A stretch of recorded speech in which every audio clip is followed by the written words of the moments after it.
What if I told you there's an amazing game out there that doesn't give you a game over when you lose a fight, and instead it makes your character grow more powerful, as if they were learning from their mistakes alongside you.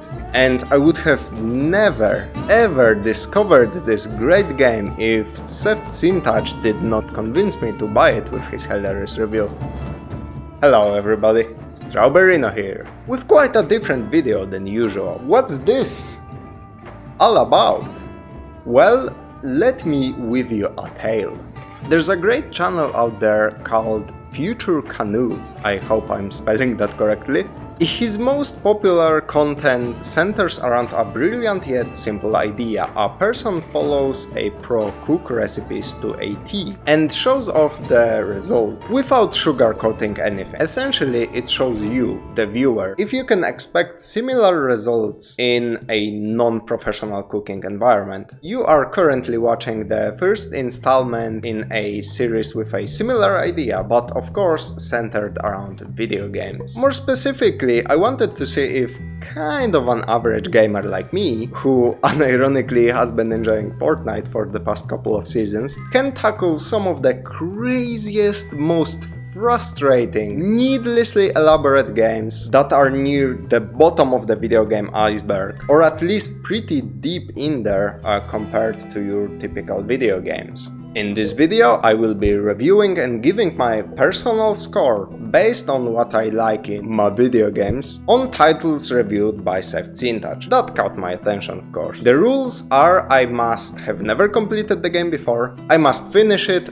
or at least put in some serious hours to understand it if it cannot be really beaten or finished. I will go over things important to someone who boots up these games for the first time ever after watching a SsethTzeentach review. So I will focus mostly on the new player experience, if it's difficult to pick up and learn, was Seth's review of it accurate, and of course then the actual content of the game, if it's fun, and so on. So without further ado, let's get into the first game I took a look at, which was Kenshi.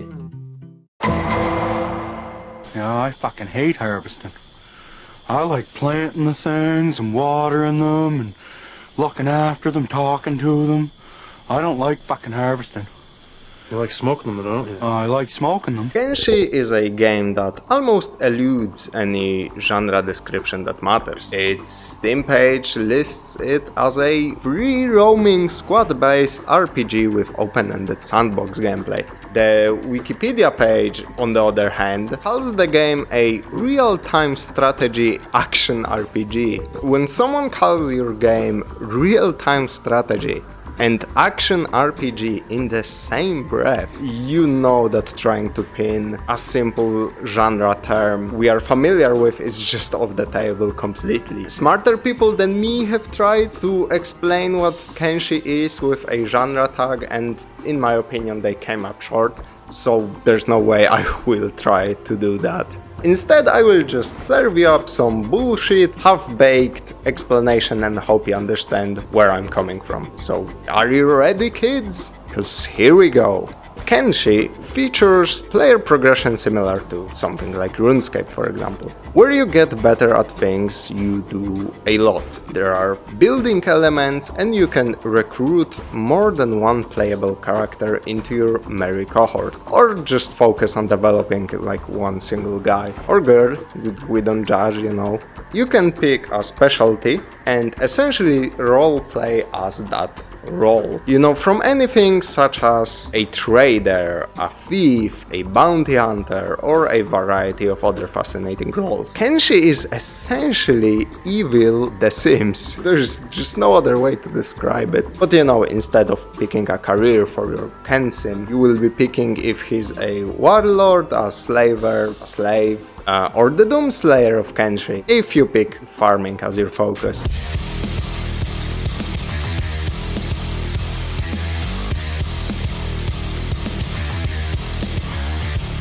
The game is impossibly expansive, and the narrative is unique to each player since you create the story via the gameplay. So the act of reviewing Kenshi is pretty damn hard, especially since my playtime results in a limited understanding of the game and its many mechanics. So I compared notes with some of the Steam and backlogged reviews to fill in the blanks in my own review. So first things first, right? When I saw Seth's amazing review of the game looked impossible to get into. The bad graphics, the seemingly incredible depth, the controls, the memes surrounding the game, it was all enough to put me off at first, and I just didn't bother with it. I assumed it would be complicated enough to not be fun, just like that one time I tried Space Station 13. This is completely unfounded, and if you are anything like me, please give this game a chance.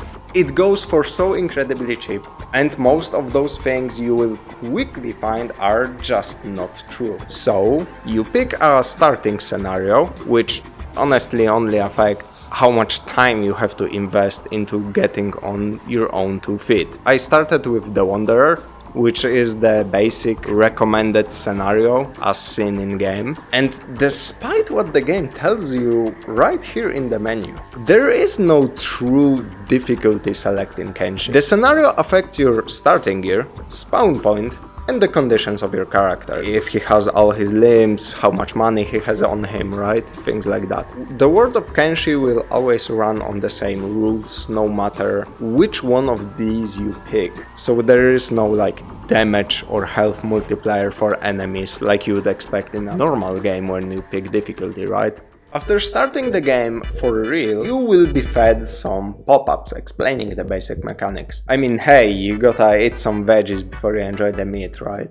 Despite knowing nothing about how you actually play Kenshi, these were enough to explain next to everything I needed to start playing and start progressing through the game. Everything else you just sorta pick up organically, or if you're really stuck, just Google things. Kenshi community is really great, and the resources out there for making your playthrough better are plentiful. Shockingly enough, I only had to resort to this myself very sporadically. I literally had to whip out Google more often for goddamn Elden Ring questlines than I had to look up stuff for Kenshi, so there's that.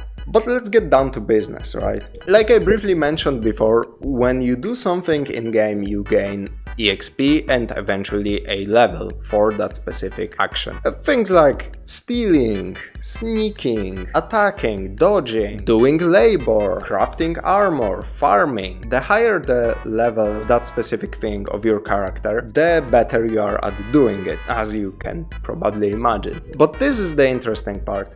From here on out, everyone's experience differs slightly. My story went something like this. I started immediately gathering copper ore to sell as it earned me some food and labor XP. This is a pretty common thing to do as a new player from all the reviews I have read. And after not even an hour in, I saw some dude running across the dunes in the distance. I approached him to find out that he was an escaped slave. I offered him to, team up. This random NPC that I thought I'm gonna just slave drive to mine rocks for me, or something like that. We literally became blood brothers throughout my playthrough of Kenshi. The dude was my right-hand man for the job, like any job. If he became crippled or died, I would instantly reload my latest save without hesitation, no matter how much progress I would lose that way. Which is just not what I expected out of this game when I started. Shortly after this faithful meeting, I tried to settle down with my copper mining money and start my own little settlement. And this is where the lack of difficulty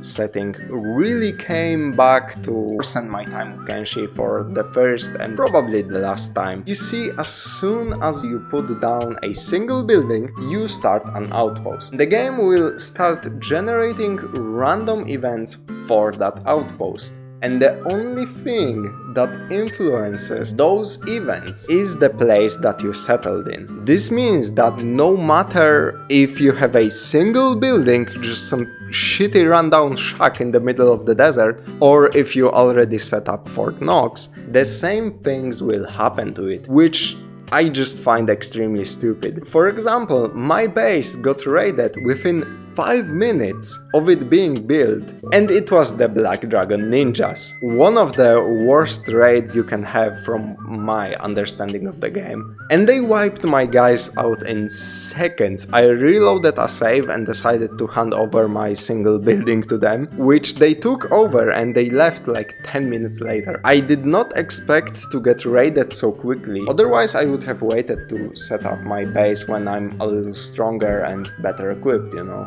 I also did not know that most raids essentially do not do anything. I mean, they don't break buildings, except for locked doors and gates. They don't touch crops, valuable weapons. No raid in the starting area tried to take my guys as slaves, for example. I wish the game actually told me some of that earlier, because understanding this made me less anxious around raids. I actually could dodge them if I felt my guys are just too weak to take them on. Once you have your base for some time, you will realize just how fucking annoying raids are. 90% of my time building in Kenshi just looked like this. I was not kidding before. Choosing to settle down means endless waves of honored guests trying to check out your crib. Couple of hours in, I decided to dial down raids to their minimum frequency in the game options, despite being able to somewhat deal with them. And it's kinda weird that this isn't the default value. Furthermore, that could scale up with how old your base is, as in, the longer you have your settlement, the stronger the raids against it become. Or the more buildings you have, just anything like that, you know. There's probably mods for that out there, so it's no biggie. The game has a truly crazy modding scene, so after some farming, building and character development, I got a little bit bored and set out to explore. I bought the service of some bodyguards and we went to the swamp, deleting bandit camps along the way, which quickly lined my pockets with money. But any money I earned felt a little bit worthless, since my character was an excellent thief and I could have anything the shop had for free thanks to this amazing 100% discount coupon. Then I bought some animals and realized just how useless they are. Goats and bone dogs in particular have no gameplay mechanics you can interact with other than skinning them and telling them to fight. And they get folded in any significant fight, so and why would I want to buy an animal and skin it right there for less monetary return? That seems real weird. And I think that's kinda how every aspect of Kenshi breaks down at the end. Someone described this game in a review I read as wide as an ocean and as deep as a puddle, which is apt, I have to say. There is always less to a mechanic than you imagine. There's probably way less variety in things than you imagine, but there's still a ton of content out there to actually see and a lot of things to do. Man, I didn't even say anything about the combat yet. And that could fill out another 20 minutes easily. I won't do all of that.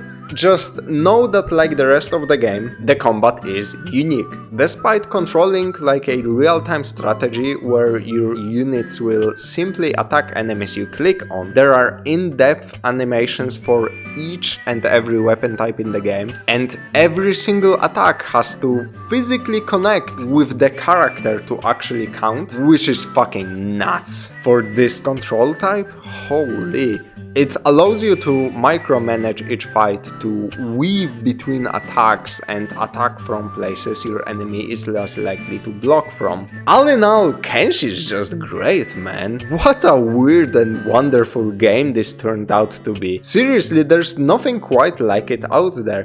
I put around 22 hours into it in like a week, and I already promised myself I will come back to it and play it some more. And I have to stress this, underline this in every way possible. I literally had to stop. I would wake up and play Kenshi for 5 to 6 hours straight, not get anything else done in the day, and every time I was not playing Kenshi in that period, I was just thinking about playing Kenshi and what I'm gonna do in Kenshi and what my next objective in Kenshi should be. This goddamn game puts a spell on you, and it's a really powerful spell. For the price it often drops to on sales, it's absolutely worth your money. Absolutely 100%. This is a passion project of a single man that will be developed and iterated on for years to come. Until we get that Kenshi 2, am I right? It's got some bugs and you will kinda wish that there was more to certain elements, but you will never regret spending your money on it. Like, I guarantee it.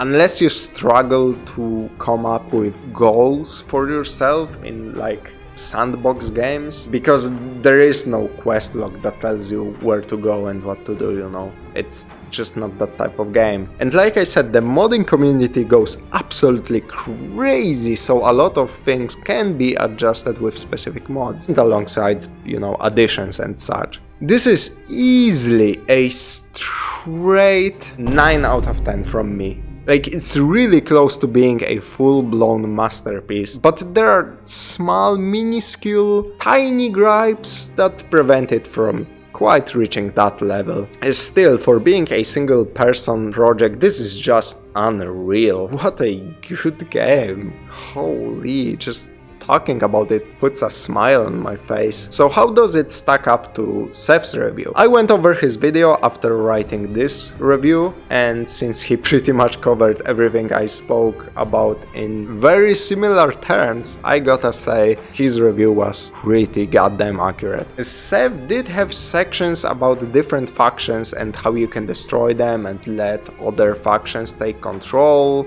And he did briefly mention exploration of different regions to find advanced blueprints. I did not get to do that in my 22 hours with the game. I did reach that point where I needed those advanced blueprints to make more advanced stuff, but I never went out and found one of those, so... Which is good, you know? This just means there is a lot to do in this game, even after you are already like self-sufficient and starting to get pretty trained up. I did focus more on building because that consumed a lot of my time as a first timer, and yeah, overall the experience has just been pretty much as described by Seth. And with that, let's move on to the next game. Guys, if there's one thing I could tell you about EO Cave is make sure you look above you. A rock did land on my face, rendering my right eye useless and my nose shattered. But I am so excited for this next run. Underrail is a very unique game that was extremely hard for me to review. Again, kinda like Kenshi, but for an entirely different reason this time. It is a combat-focused, isometric, turn-based RPG with some very middle-of-the-road dialogue and storytelling, built on a very cool setting that seems to be heavily inspired by the Metro series of books and video games.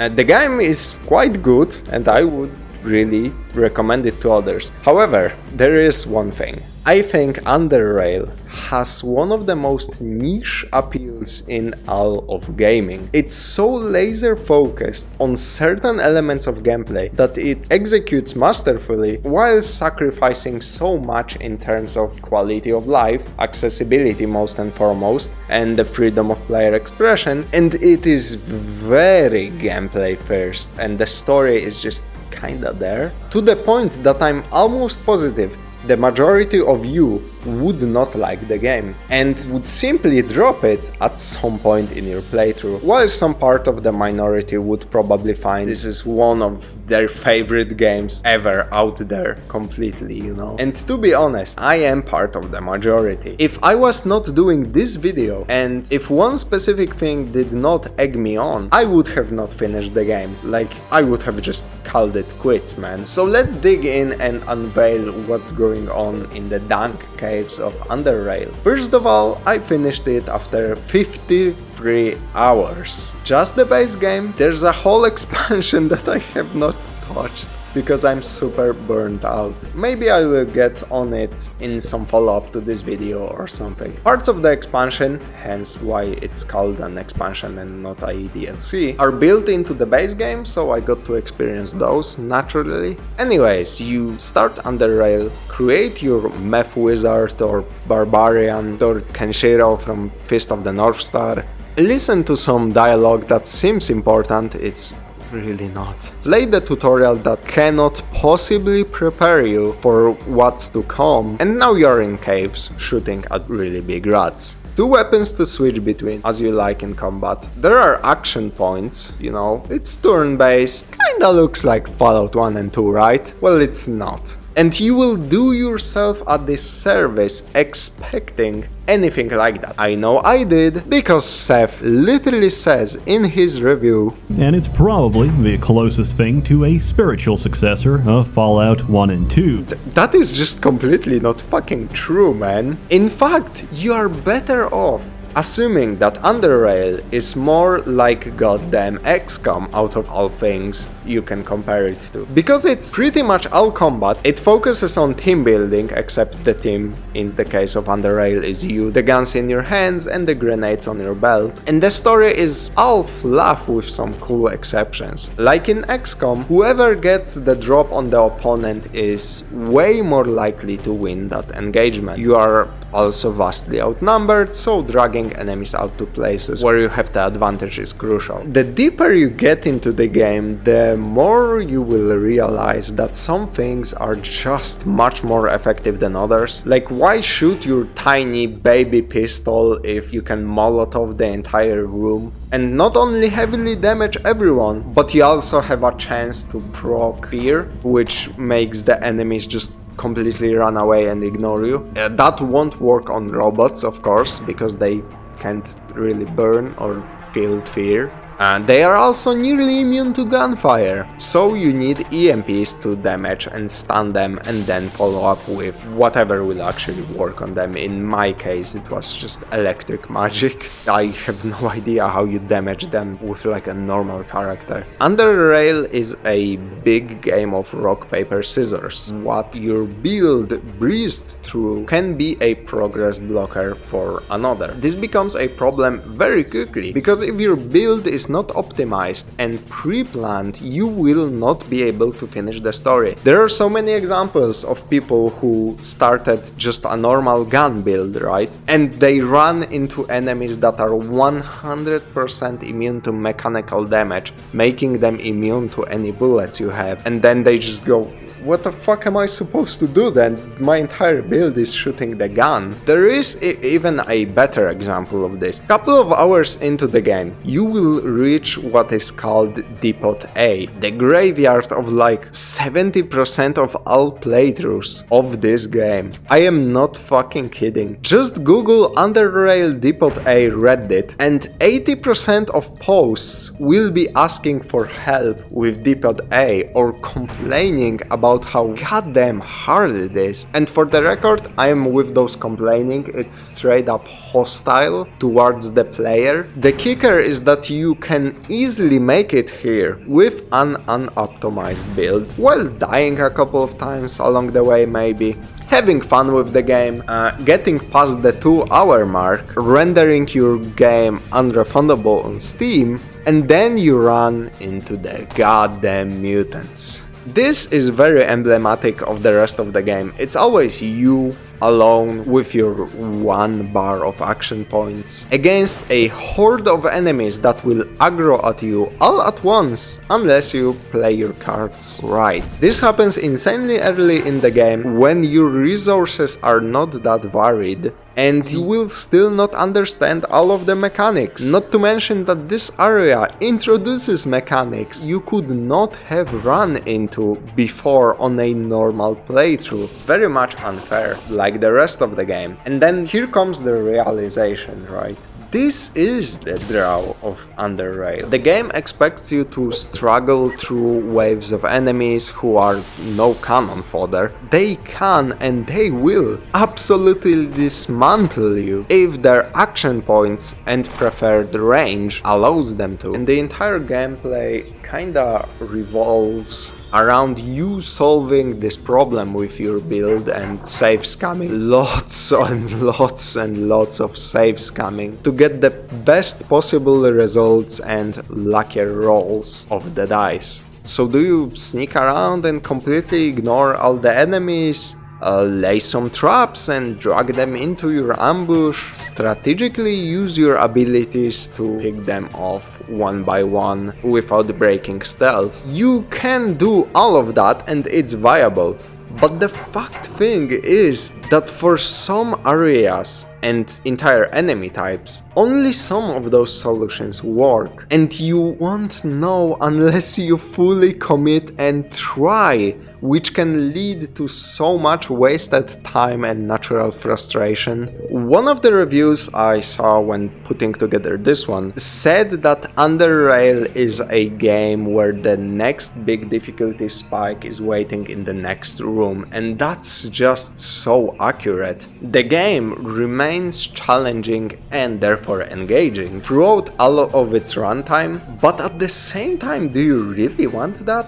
I mean, this game took me 55 hours to beat. That's a lot. And imagine every single room in that runtime expects you to put up a fight. Zone out for a second or screw up one command input and you might not be able to win that fight and you will have to reset and go back to square one. No matter how small or story-wise insignificant said encounter really is. And there are a lot of encounters between you and the final boss. What's more pressing in accordance with that is your build as a firstcomer might not be able to finish the game. There's no way to respect your character at all, no redo button, and there's a finite number of skill points and feats you can pick. So you are better off replanning your entire build on a third-party website for a game you know nothing about, mind you.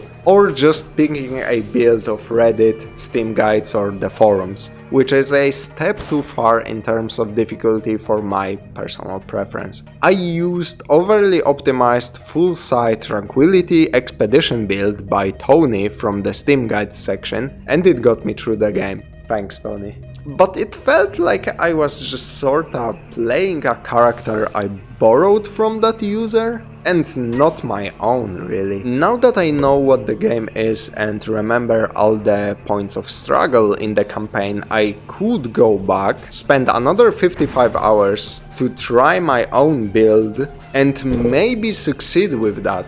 But I personally did not enjoy the game enough to just do so, you know? Look, this is not even an opinion. Underrail is a very underground indie CRPG that will appeal to a very small number of players with a distinct taste. Just look at the number of reviews on Steam, Metacritic and so on.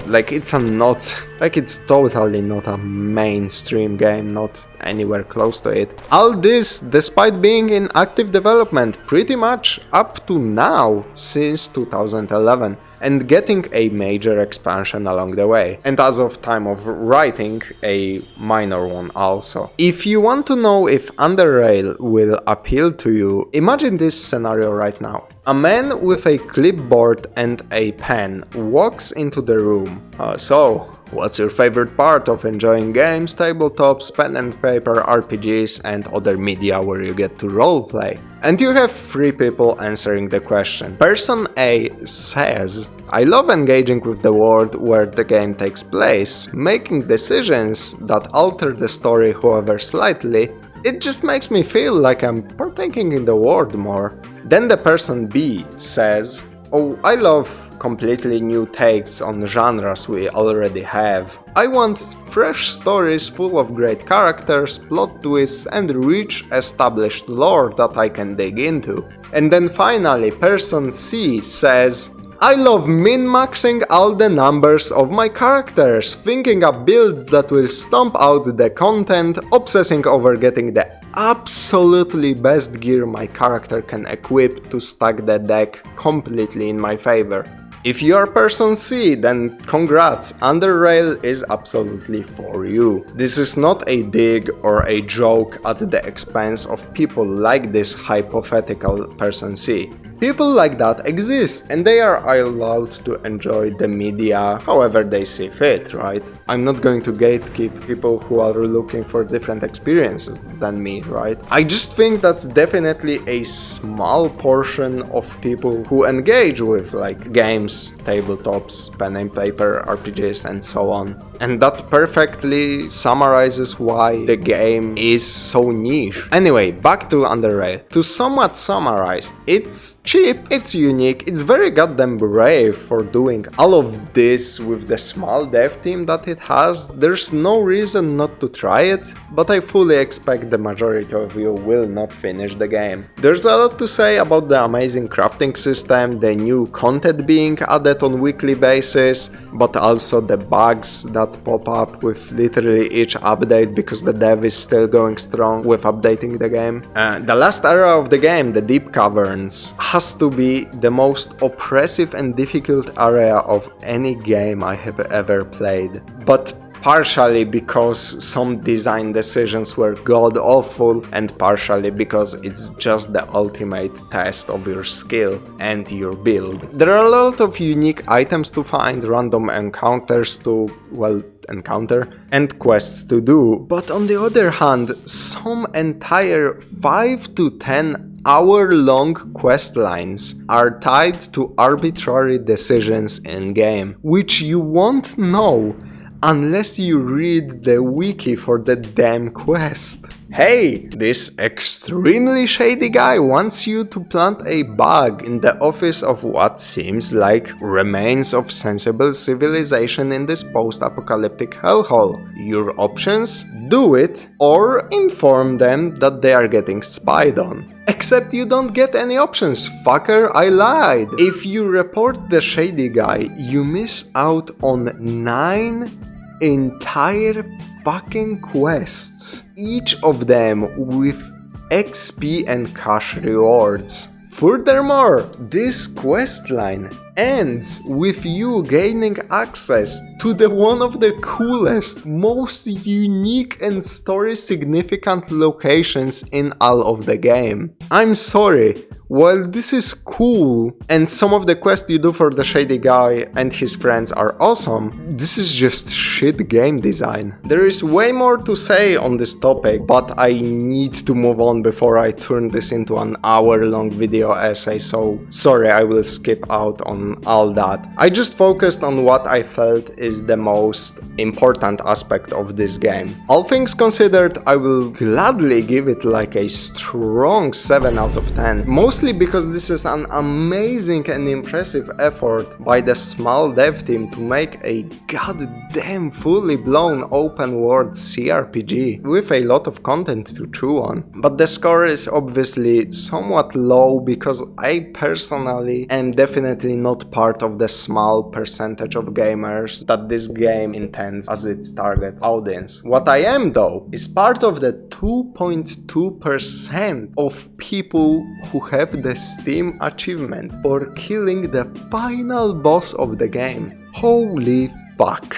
That has to be one of the harshest drop-offs between people who have given this game a shot and people who finished it I have ever seen. This is just brutal, man. The achievement played part in me finishing Underrail, and from my understanding, this game did not have achievements at first. The lead dev just added them later. This is a great addition in my opinion, and I hope he considers making some more additions that would help some players, you know? Like being able to respec your character so you can actually do the rest of the content, maybe optional companions that make the game easier, or being able to drop your difficulty down to baby easy mode for people who don't want to approach every single random encounter with this expression on their face. Now, when it comes to Seth's review of the game, I need to point out that he made two big blunders. First, I already mentioned the fact that he called it a spiritual successor to Fallout is literally the main reason why I played this, and it's just really not. Fallout is much more about characters, storytelling, the places you visit, rather than crunching numbers for your build. The difference might not seem that important, like those games look so similar from the distance, right? But it's night and day for people who finished both of these. Second, Seth brazenly states that there's no reason to explore in Underrail. Strange as it sounds, there's actually zero reason for you to explore. The places you have to be, the places you want to be, are easy to find. Any place off a beaten path is a place you don't want to be.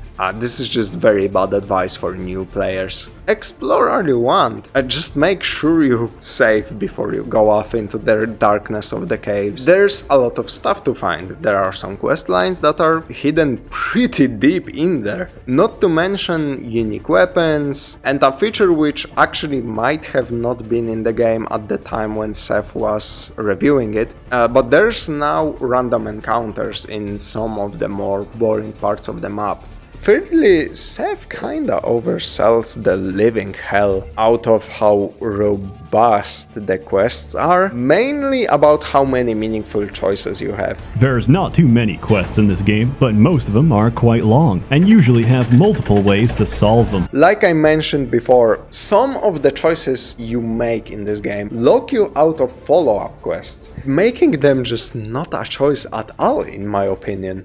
As a gamer, you have a choice. Get more content or lock yourself out of the rest of the content. What are you going to choose, I wonder? Surely the option that locks you out of more content for the game you want to play more. Like, that's just not a real choice, man. Others are either pretty insignificant and will not amount to anything at all, or there's straight up no choice at all. The game pigeonholes you into one solution most of the time, and faction reputation is just worthless. There's also no lasting consequences to almost any of the quests. Don't go in expecting New Vegas level of influence over the events of the game, or in Fallout 1 or 2 levels of influence over the events of the game for that matter. But otherwise, it's pretty accurate, I have to say. Let's see what's next on the agenda though.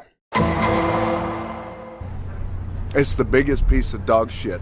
Not even the hard dried up dog shit for 7 days. It's the soft dog shit. It's like baby shit. It's like that. And I'm never gonna fucking forgive him for wasting my time. That is time I will never get back. Motherfucker. Oh man, this one really hurts. I genuinely thought this is going to be a match made in heaven for me. It's a game with open world, there's crafting, survival mechanics, Souls flavor of combat with, long attack animations, different weapon types. All the bloat I actually enjoy in my video games, but sadly I was very wrong. I really wanted to give this a fair trial and finish it before giving the final score, but holy moly, it's just so boring that I have to break my own rules and review it, or I guess more so share why I dropped it. Like, there are no words to describe just how much running and nothing else you will do for the vast majority of your playtime. Seth joked in his video that We traditionally hunted wild animals by running them down slowly for many miles. How is this relevant, Seth? Because in Outward, it's what you're going to be doing 90% of the time. The other 10% is managing your inventory. Well, he wasn't exactly joking though. I had multiple mods to speed up traveling through the world map. 4 times speed for everything in the game and a potion that greatly increases movement speed out of combat. This somehow did not help much, because it's just plain boring to travel in this game. Usually, in games with lots of walking, there are things to keep you engaged. An activity you can do while traveling, or mechanics directly tied to travel itself. Not in Outward. I gotta change this pose because it's fucking killing me. Well, not in Outward. You just kinda sit there holding shift, wondering why you bought this game with each passing second. And in the middle of all that walking, sometimes when you are bored out of your mind and least expecting it, a random bandit comes at you from over the hill, you drop your backpack, wait like 30 seconds for your stamina to come back so we can fight back, and then you get your shit slapped out of you and you get teleported to the other side of the map and you have to do all of that walking again. Then there are all the cool survival elements like hunger, poison, 30 different status effects. These are just plain busy work with no real meat behind them. You need to carry 50 bazillion potions for colds and other nonsense debuffs that light up as soon as your little toe touches a micromillimeter of water. It sorta reminds me of Darkest Dungeon, honestly. You know, a game that has a lot of status effects and leans heavily into managing your squad of goons, but instead all the actual interesting stuff done in Darkest Dungeon, you just have a bunch of busy work that serves absolutely no gameplay purpose other than just being annoying busy work that wastes your goddamn time. Not to mention that if you want to craft one of those medicines in the field, you are 100,000 inputs away from doing so, because you need to find and gather wood, craft a campfire, set it up, interact with it to start it, go into your menu, whip out the alchemy kit or the cauldron, craft the bloody thing, then hold interact again to dismantle the campfire to retrieve your crafting things. Every single goddamn time you want to craft anything, man. Enemies on the second map immediately jump on the power scale like you were going from one arc of Dragon Ball to the next for no reason or rhyme. You, on the other hand, won't be getting any stronger because of the genius way this game handles character growth. Well, in short, there is no growth. There's no leveling or anything like that. But the devs sorta realized that's a terrible idea for a game like this, so they have asked in some skill trees that do provide character growth for money, essentially walking back on the idea that there's no conventional RPG growth, while at the same time making it painfully slow to learn actually useful new stuff. It's painfully messy, and I think it's one of the worst systems for character growth I have ever seen in a video game. So the main thing that decides actual armor or attack is just the gear you have on you. I got two-shotted on the second map by a glowing fucking skeleton in the best armor I could buy in the first town. Well, where do you get the better armor to survive the skeleton encounter?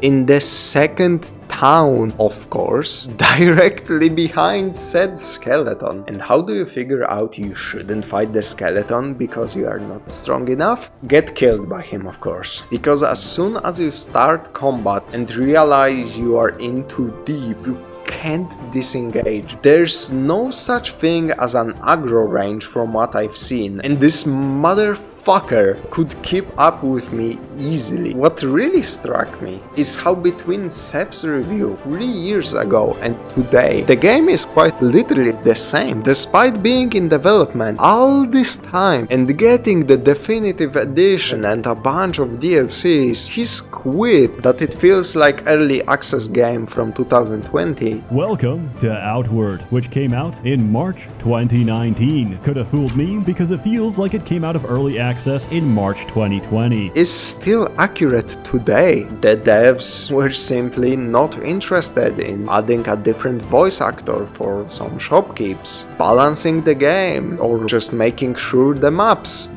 don't look as barren as the goddamn Sherwood Dungeon browser MMO. That's such a deep cut. Why did I write that? Like, how many fucking people watching this video know what Sherwood Dungeon is?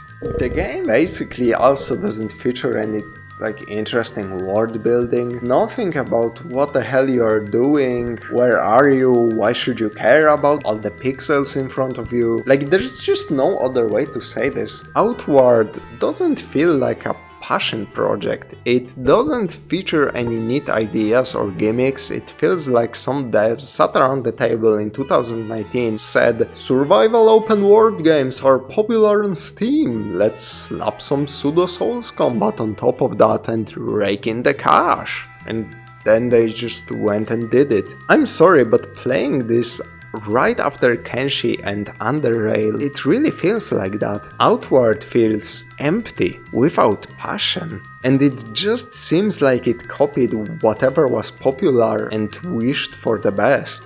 An absolutely visionless game. It fucking sucks ripping into an indie studio like this. But you know what? Maybe I'm being too hard on myself. Maybe not every independent studio deserves the same understanding and compassion that lo-fi games or Stygian software will get from me in droves. Especially if the indie studio in question takes their 2019 game and 3 years later rebrands their game as Definitive Edition to seem more enticing to potential customers, while also removing all of the negative reviews from the original Steam page, since Definitive Edition is now the default.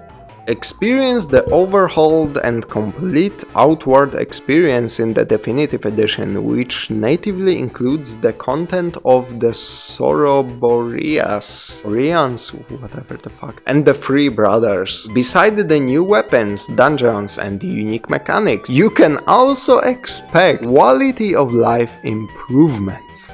Could have fooled me because, to my fucking untrained eyes, it looks exactly the same. The rest of the game, what little there is of it, besides the obnoxious walking and survival mechanics, is kinda like Seth describes in his video, I guess. The bit that really killed me is when he described magic. I didn't bother with obtaining magic powers in the game because to me it seemed to add another obnoxious system on top of already a bunch of obnoxious systems. Like, listen to this shit, man. In this game, spells are useless on their own, but combined together become incredibly potent. If I first inscribe a sigil of fire on the floor, which requires the use of expensive reagents, any spark I cast turns into a fucking fireball. If I join the Cabal of Wind, I can summon a sigil of wind, provided I've activated the regional totem, because the 5 winds won't listen if they don't know you. Inside, sparks become thunder, conjuration cooks the area, and any bullet I load into my pistol turns into this. Can you fucking imagine doing all of that every single time you want to perform an attack on an enemy? And after the fight, if you get afflicted with something, doing every single step to craft and drink a potion I described before in the video. Seriously, just don't bother with this game. Or like Seth said, you can always get a bigger discount, but by that I mean going to your friend's house and trying it for yourself. Except your friend's name is Trusted VIP Uploader and his house is an IP address.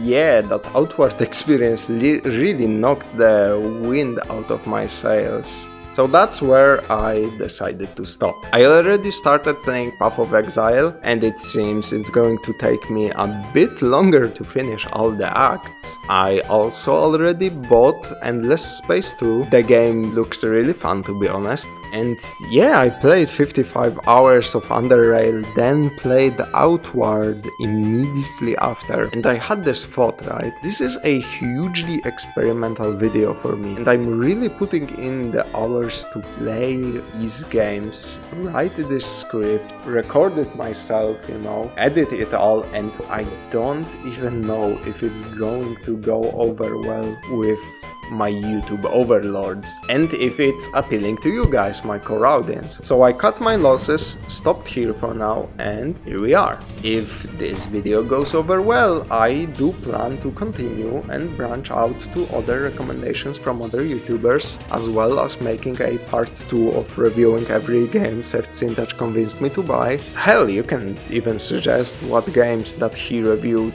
I should try next. I mean, why not? In the meantime, it would mean a lot to me if you liked the video, subscribed if you want to see more content like this in the future, and share your thoughts in the comments. And as always, see you guys in the next one. Stay safe out there, friends.